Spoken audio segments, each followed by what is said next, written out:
When he saw her trembling hands search how to cover bruises, his world stopped midair. Ava sat rigid in the soft leather seat, screen light flickering across tear-wet eyes. She typed like someone praying for a miracle. The search suggestions blurred, concealer shades, color correcting, excuses that might sound believable. Across the aisle, power hummed quietly, an empire compressed into one man. Luca Damari, the billionaire everyone in New York whispered about, and the man who technically owned the jet she thought belonged to her fiancé. She didn't know that yet. He noticed the glow, the panic, the tremor in her wrist when she hid the phone. And when she typed those words, how to cover bruises, he knew exactly what that meant.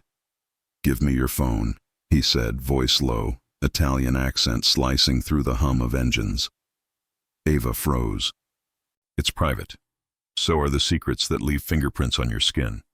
She looked up, startled. He was closer now, the overhead light turning his eyes steel gray.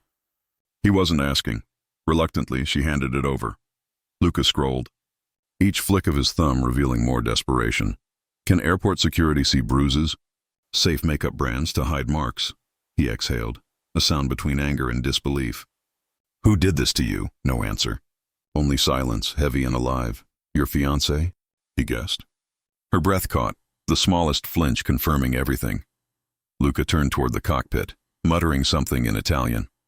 The plane banked sharply. Ava gripped the armrest. "What are you doing?" "Changing direction," he said. "We're not landing where he planned. Where are you taking me?" "Somewhere he can't find you." Ava didn't know whether to scream or thank him. This was madness. But when the woman from the crew, a gentle nurse named Sophia, came with a first aid kit and said, "He told me to make sure you're safe. She couldn't fight anymore." She rolled up her sleeve. 5 perfect marks. A map of someone else's temper. Luca watched, expression unreadable, hands fisted at his sides. "He hurt you more than once?" Tears welled. "It doesn't matter. I should have known better." "No," Luca said softly. "You should have been loved better," the engines roared. The plane turned again. By the time it touched down, the window filled with sunlight instead of city haze. Turquoise water. A small island, private, hidden his. Ava stepped out barefoot onto warm sand. The air tasted like salt and freedom. "This is kidnapping," she whispered. "It's sanctuary," Luca replied. He handed back her phone. "Delete every message from him." "I can't. He'll come after me. Then he'll meet someone who doesn't run." His tone made her shiver. She stared at the screen. Message after message. "Where are you? Don't make me angry." Each one felt like a chain. She pressed delete. One by one the chains broke. "Good," Luca said. "Now eat, sleep, heal." Days blurred. Morning coffee overlooking waves. Books she didn't ask for appearing on the porch. Sophia checking her bandages, sunlight pouring in through open shutters. Luca kept his distance, orbiting quietly but always near. When he finally sat across from her one night, candlelight catching the faint scar on his jaw, she asked the question that had haunted her since the sky changed course. "Why me?" He leaned back. "Because I saw a woman drowning with no one brave enough to pull her out. And what do you want from me?" "Nothing you don't choose to give." His words disarmed her more than any threat.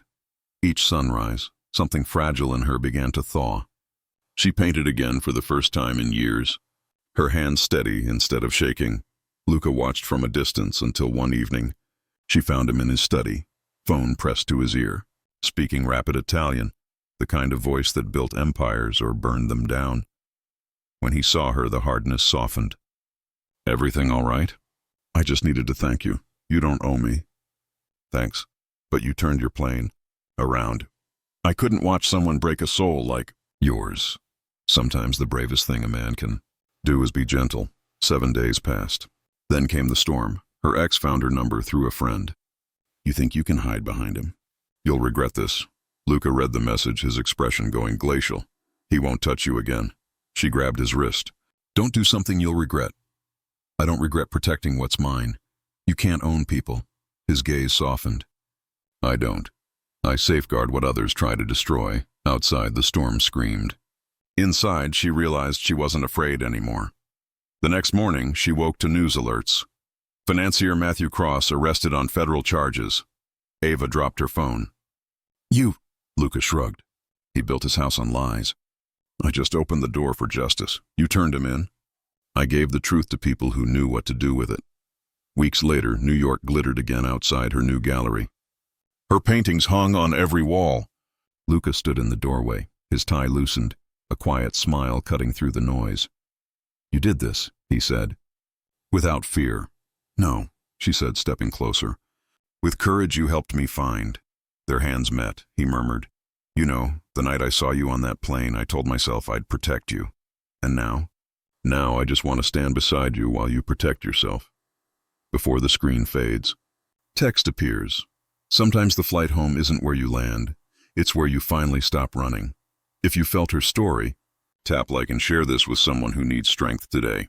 Subscribe to Mafia Hidden Dairy for more stories that heal and haunt.